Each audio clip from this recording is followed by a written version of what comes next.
Alors cette affaire des biens mal acquis concerne d'autres dirigeants, Denis Sassou Nguesso au Congo, Feu Omar Bongo au Gabon et en août dernier, l'actuel président du Gabon, Ali Bongo, a annoncé qu'il cédait sa part d'héritage de son père à l'État gabonais, notamment 2 propriétés situées en France, comme si ce patrimoine était devenu trop encombrant. Est-ce que pour vous c'est une victoire indirectement ? Bon, c'est certainement la reconnaissance de la légitimité et de la pertinence de tout ce qu'on essaie de faire. Pas Transparency International depuis des années, oui, bien sûr. Si ces procédures n'avaient pas été initiées, jamais le président de la République gabonaise aurait été illuminé par une idée pareille. Maintenant, chacun voit bien la contradiction. Les avocats d'Ali Bongo ne cessent de dire que leur client n'est propriétaire de rien. Alors voilà quelqu'un qui est propriétaire de rien.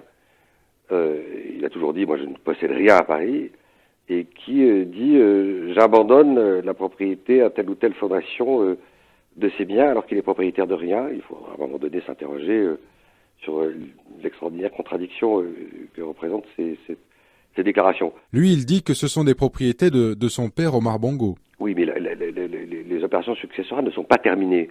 Comment est-ce qu'il peut anticiper sur le fait qu'il va être propriétaire de biens alors que les opérations successorales ne sont pas terminées? Chacun voit bien là qu'il y a quelque chose de tout à fait énigmatique et qui ne lasse pas de susciter beaucoup d'interrogations. Monsieur Ali Bongo nous explique qu'il abandonne. Non, il abandonne rien du tout. Il restitue des biens et par cette déclaration, il reconnaît que ces biens n'auraient jamais dû se trouver entre les mains de la famille Bongo, mais auraient dû contribuer à financer des hôpitaux, des écoles, des universités au Gabon qui en manquent si cruellement. Donc on est plutôt là pour l'instant dans une espèce de gestuelle politique, de communication qui d'ailleurs ne bluffe absolument pas les Gabonais au vu de très nombreux témoignages que je reçois maintenant depuis des mois et des mois. Dernière question, ce dossier fait-il à votre connaissance l'objet de pression de la part du pouvoir politique français ? Alors sous la mandature de Nicolas Sarkozy, on sait très bien que cette procédure a été paralysée parce que le principe de la séparation des pouvoirs était un principe relativement élastique.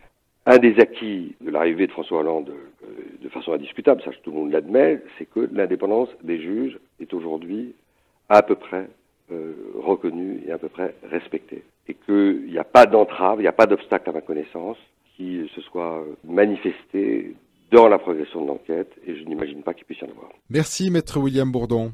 Je vous en prie.